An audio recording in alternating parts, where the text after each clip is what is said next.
Assalamualaikum warahmatullahi wabarakatuh. Alhamdulillah para mahasiswa kita bertemu kembali. Marilah kita awali kuliah kita saat ini dengan memohon ridho Allah bersama-sama dengan baca basmalah. Bismillahirrahmanirrahim.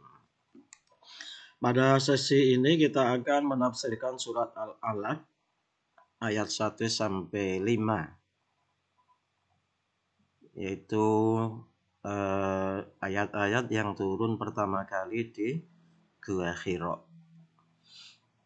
Menurut berbagai riwayat, turun pertama kali di Gua Hira itu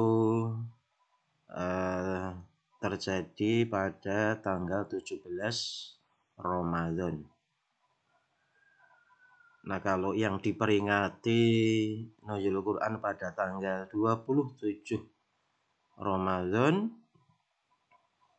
menurut pendapat para ulama, itu adalah versi Al-Quran yang diturunkan secara sekaligus dari Lauhil Mahfud ke Samawatul Ard. Ya. Nah, sedangkan yang turun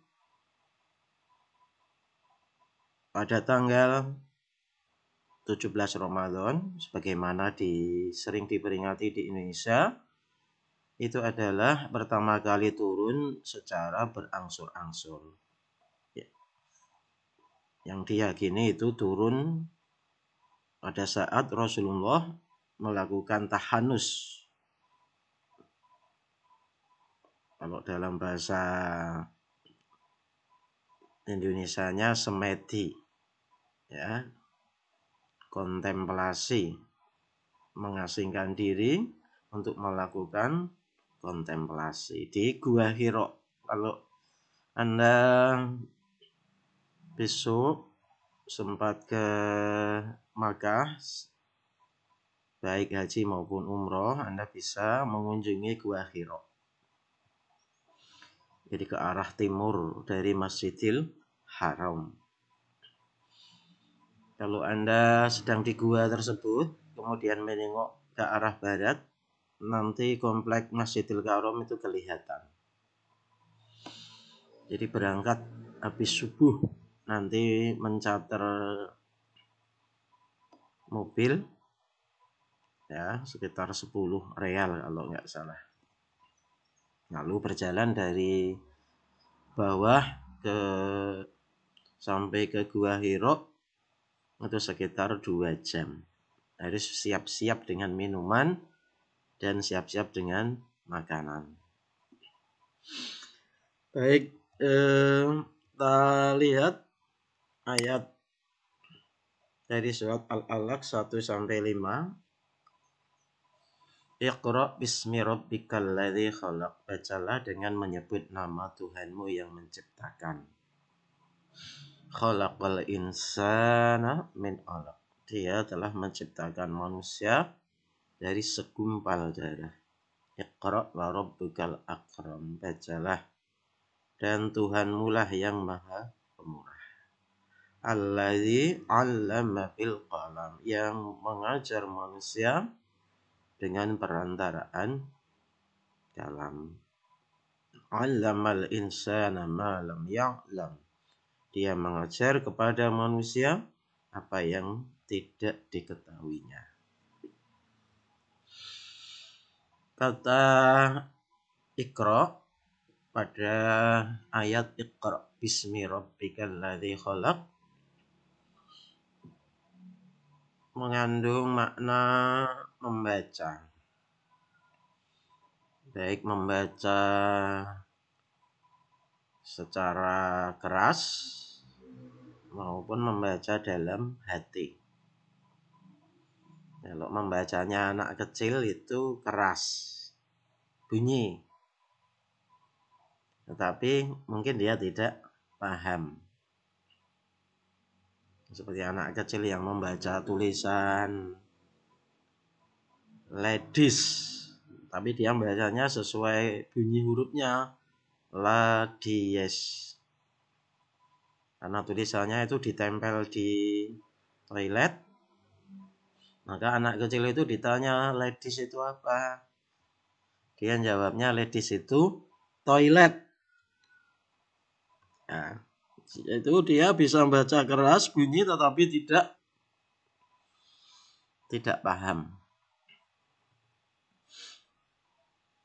Iqra juga berarti mengkaji, menelaah, menganalisis, mendiskusikan sampai menemukan rumus, sampai menemukan teori-teori yang pada akhirnya kemudian melahirkan produk. Jadi proses membaca itu tidak hanya membaca dalam makna membaca huruf. Nah, dalam ayat ini tidak disebutkan objek dari membaca.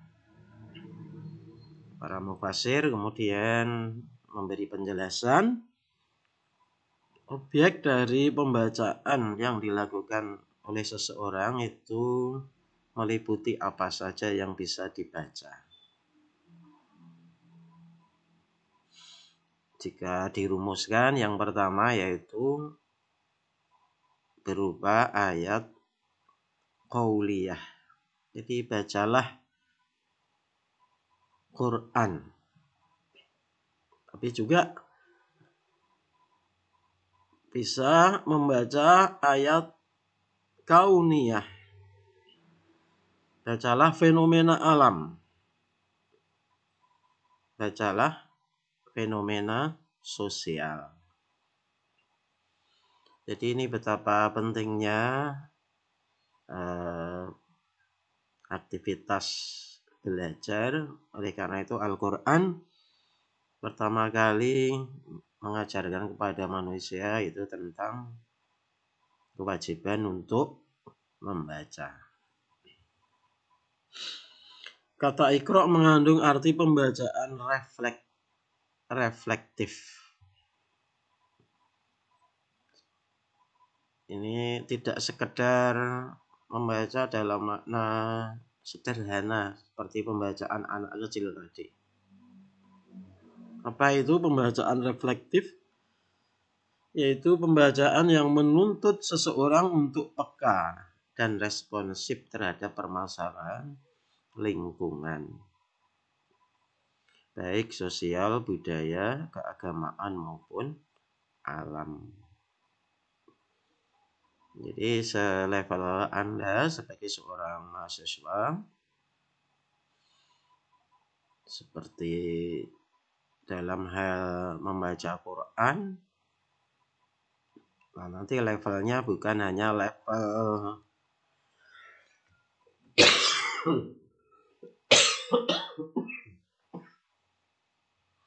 kalau dalam taksonomi Bloom itu bukan hanya level knowledge, pengetahuan.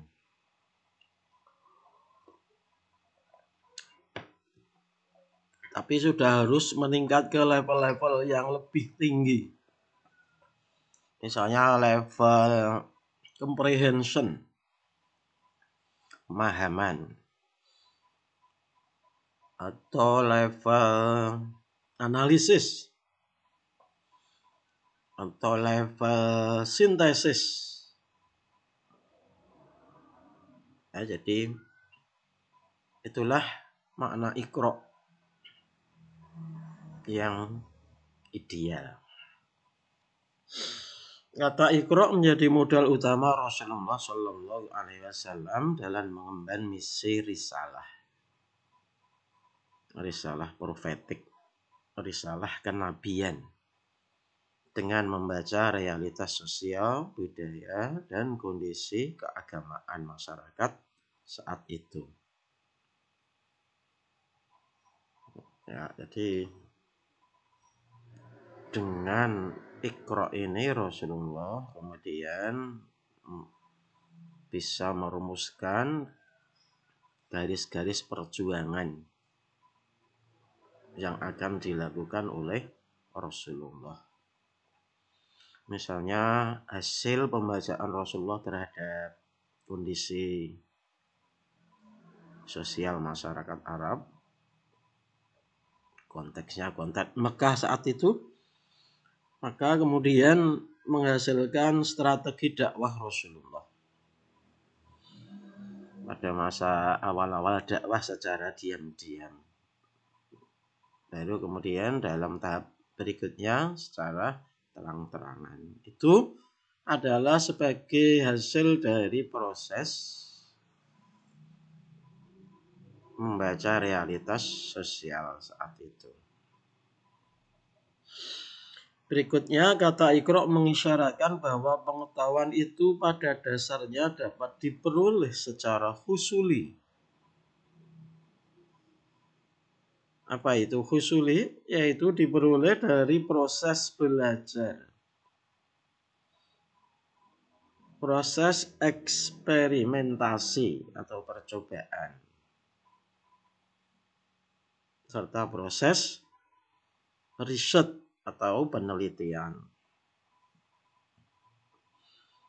Jadi Thomas Alva Edison bisa menemukan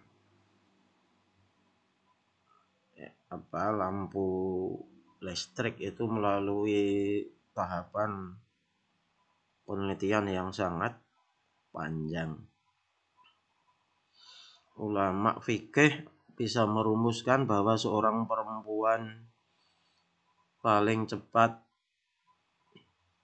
mengalami masa haid sekali keluar, biasanya 7 hari, paling lama 14 hari, itu juga melalui proses penelitian yang panjang. Nah, oleh karena itu ini yang paling harus ditekankan pada diri kita, termasuk nanti pada murid Anda ketika menjadi guru, bahwa untuk memperoleh pengetahuan maka salah satu yang sangat ditekankan adalah proses belajar. Memang ada kalau di dunia pesantren nanti istilahnya ilmu laduni. Ilmu yang dikaruniakan oleh Allah tanpa belajar kepada seseorang yang dia kehendaki. Ya itulahnya ilmu laduni.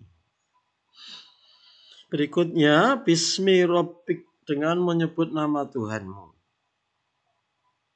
Berarti proses upaya pembacaan baik terhadap fenomena sosial maupun ayat-ayat qauliyah seperti Al-Quran itu harus dilandasi niatan atau orientasi dalam kerangka ridho Allah. Jadi pada saat kita berniat untuk melakukan aktivitas belajar, aktivitas membaca, niat kita adalah niat dalam koridor ibtighaan limardhatillah. Demikian juga dalam prosesnya. Maka dalam Islam melarang keras proses perolehan ilmu dengan secara melanggar norma-norma syariat Islam.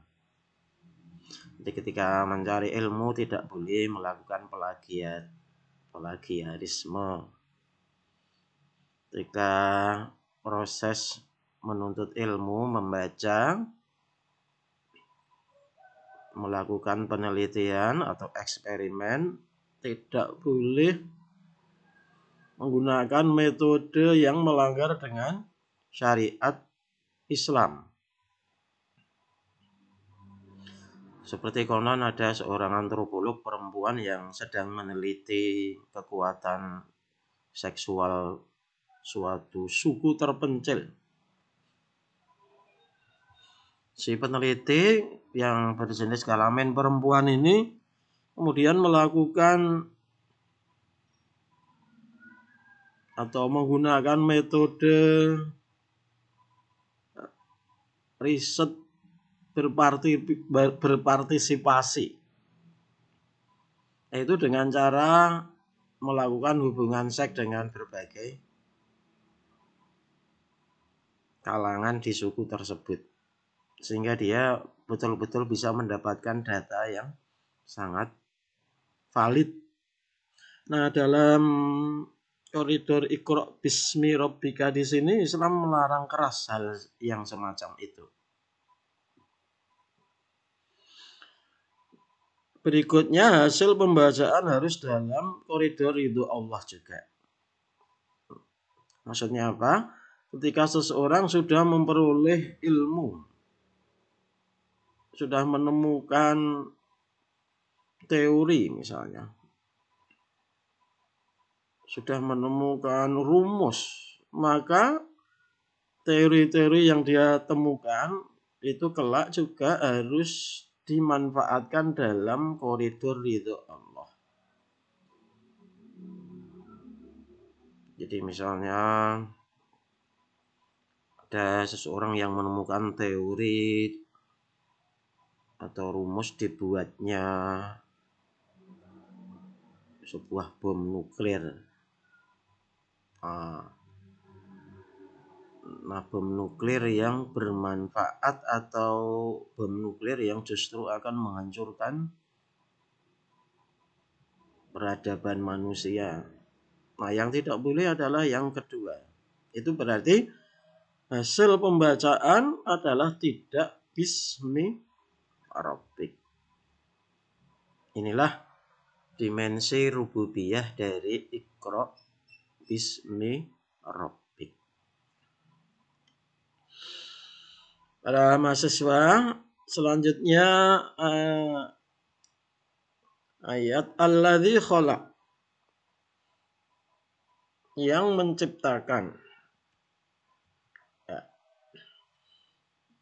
Nah, ayat ini mengcounter pandangan teori deistik, yaitu keyakinan bahwa Tuhan Sang Pencipta alam itu ada. Ya. Namun selesai menciptakan, dia tidak lagi ikut campur tangan terhadap perjalanan alam semesta. Jadi ada keyakinan Tuhan itu menciptakan alam semesta. Maaf, ini kok bergerak sendiri ya.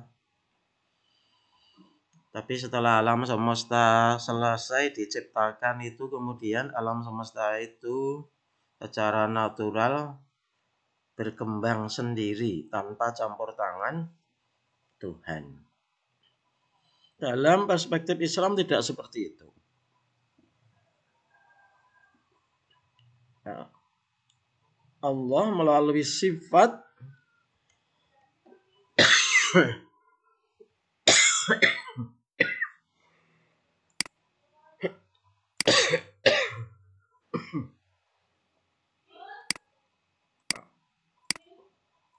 maaf ini batuk-batuk ya. Melalui sifat dan perbuatannya Allah masih melakukan campur tangan terhadap pagelaran alam semesta yang bersifat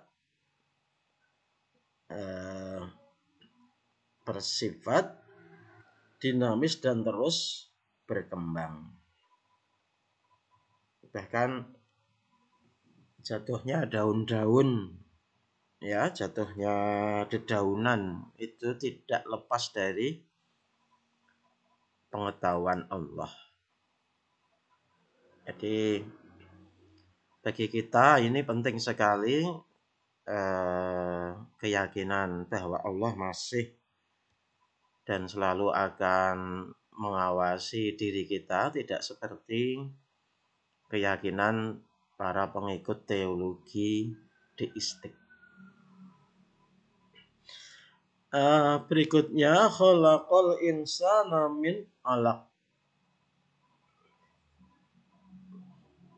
Jadi ayat ini mengandung penjelasan informasi tentang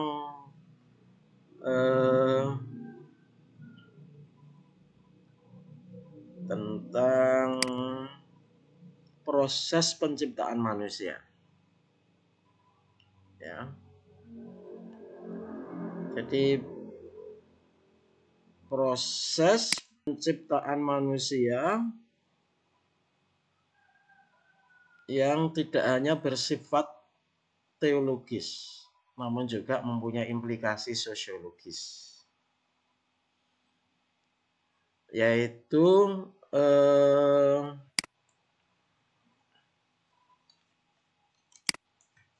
maaf ya, ini kok jalan sendiri ini.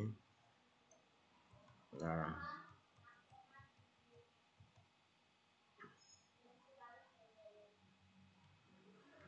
yaitu pengakuan akan kesamaan dan kesederajatan manusia.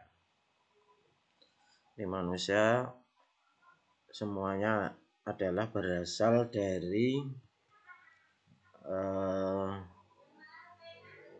asal yang sama, ya. Jadi dari khalaqal insana min 'alaq, dari segumpal darah, ya, segumpal daging, maaf ya. Jika manusia bersedia merenungkan asal kejadiannya, maka sikap lupa diri yang disebabkan status kekayaan, status sosial lain, pangkat, mungkin performan fisik, cantik, ganteng, itu bisa dihindari. Ya, jadi ayat ini menegaskan bahwa manusia pada dasarnya berasal dari sesuatu yang sama. Menurut embriologi, proses kejadian manusia secara bertahap.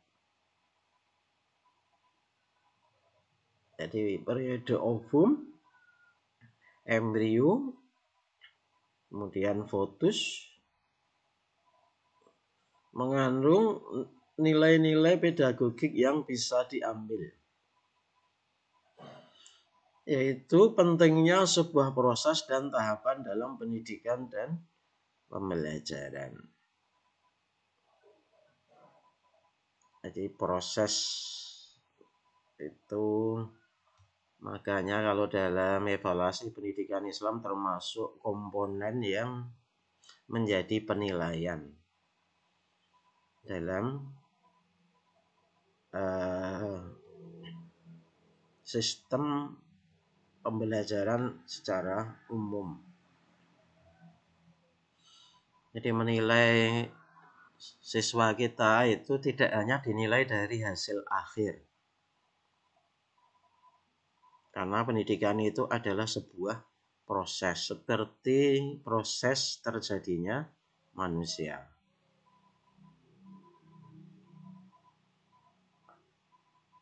Jadi inilah nilai sosiologis dan pedagogis dalam proses penciptaan manusia.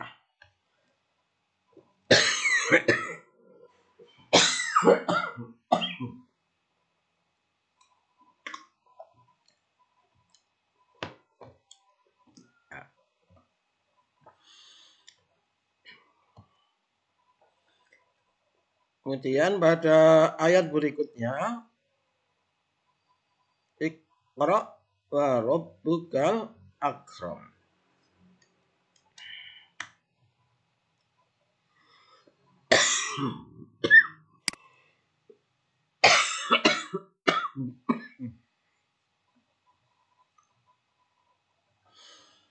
Jadi kata Iqra diulang lagi pada ayat ini.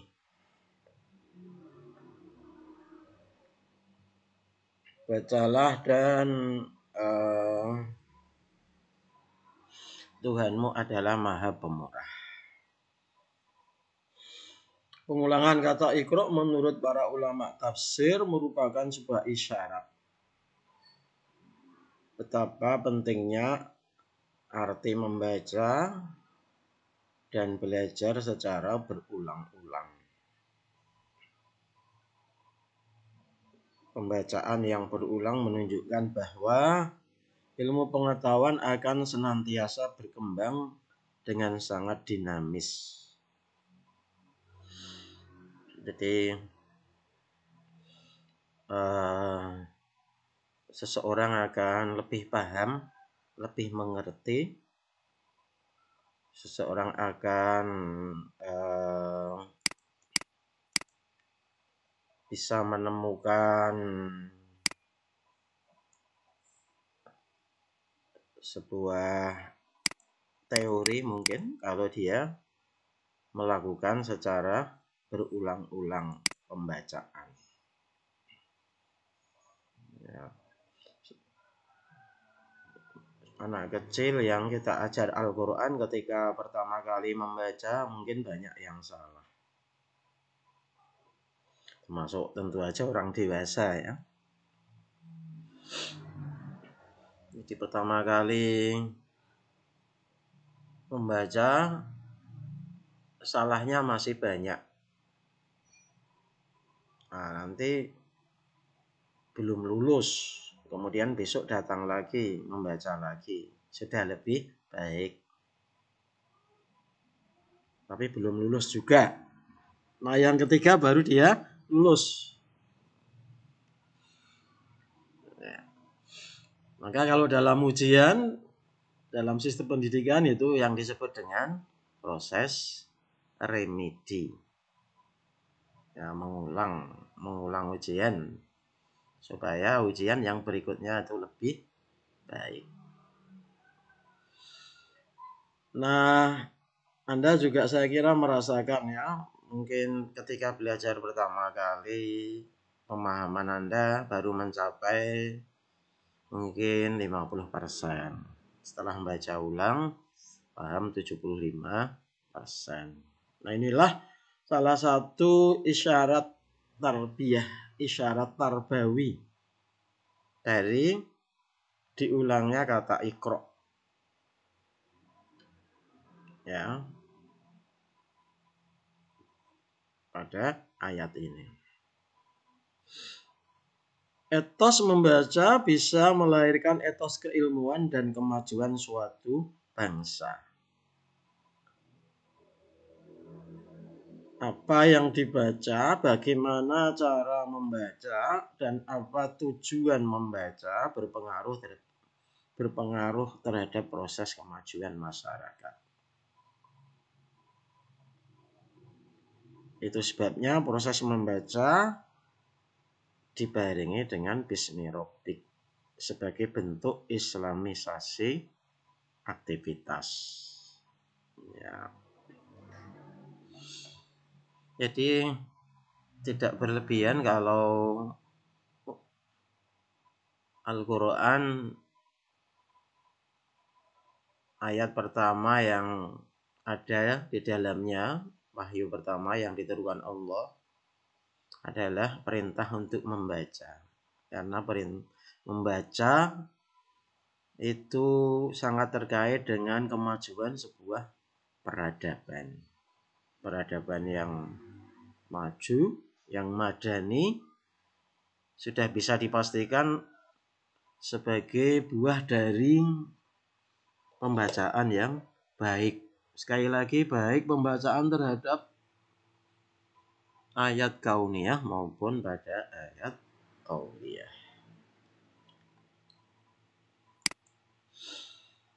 Para mahasiswa yang dirahmati Allah, ayat berikutnya alladzi 'allama bil qalam. Pena mengandung arti segala hal yang berfungsi untuk mendokumentasikan ilmu pengetahuan dari hasil pembacaan. Jadi segala hal yang berfungsi untuk mendokumentasikan ilmu pengetahuan. Ya, kalau dalam konteks dulu itu pena, menulis dengan pena. Kalau sekarang aktivitas menulis sudah diganti. Sekarang ini menunul, menekan tombol-tombol yang memunculkan huruf-huruf yang terkumpul dalam sebuah kata. Kemudian kata disusun menjadi kalimat. Dengan pena, capaian pengetahuan dapat ditransmisikan dan ditransformasikan dari satu kawasan ke kawasan yang lain.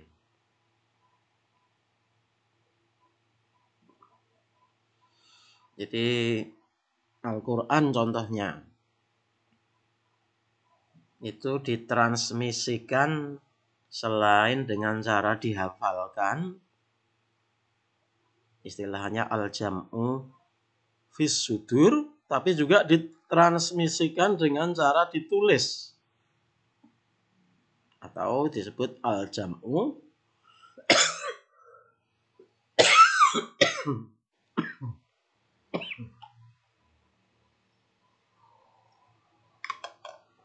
maaf ya, saya ulangi lagi. Selain ditransmisikan dengan cara dihafal, juga ditransmisikan dengan cara ditulis al-jam'u fis sutur. Sehingga bisa diwariskan dari suatu kawasan ke kawasan yang lain, dari suatu generasi ke generasi yang lain. Itulah pentingnya tulisan.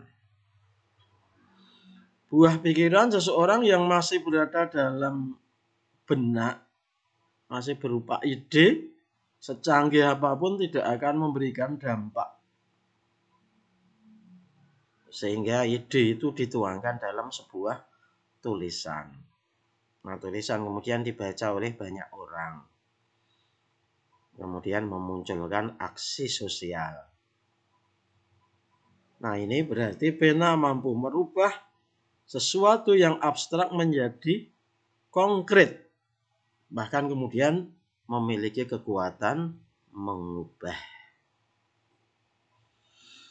Nah, jadi luar biasa ini.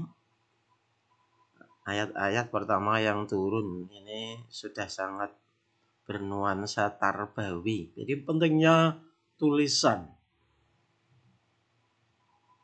Kalau Anda pinter, tapi kepintaran Anda masih pada tataran ide yang berada dalam benak, nah belum berimplikasi apa-apa sampai Anda menuangkan dalam sebuah tulisan, kemudian men-share-nya. Nah, sekarang ini media untuk men-share gagasan ini sangat banyak. Ada media sosial yang banyak. Nah, itu bisa Anda manfaatkan untuk menuangkan gagasan, ide-ide yang ada dalam benak Anda. Allamal insana ma lam ya'lam. Ilmu pengetahuan itu bersifat dinamis.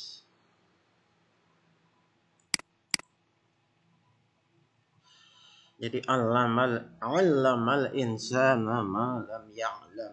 Ayat ini mengungkapkan bahwa pengetahuan manusia tidak bersifat statis, melainkan pengetahuan yang bersifat dinamis.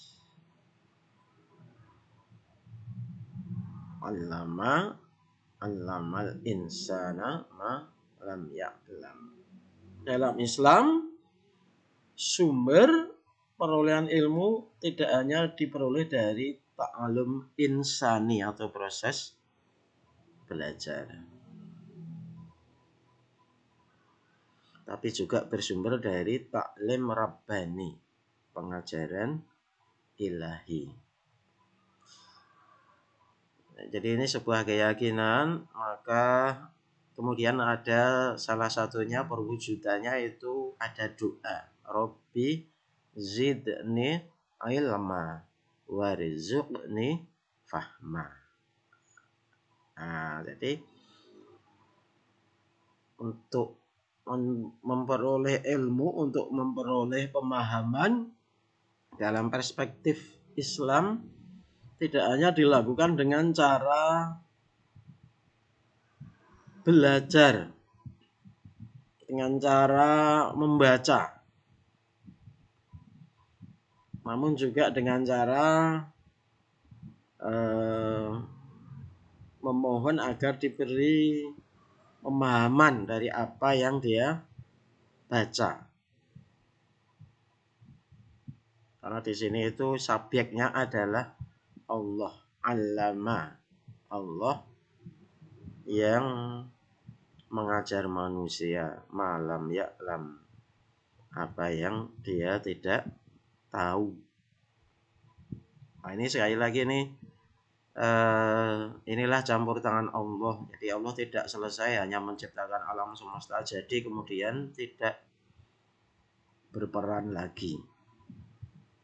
Ya.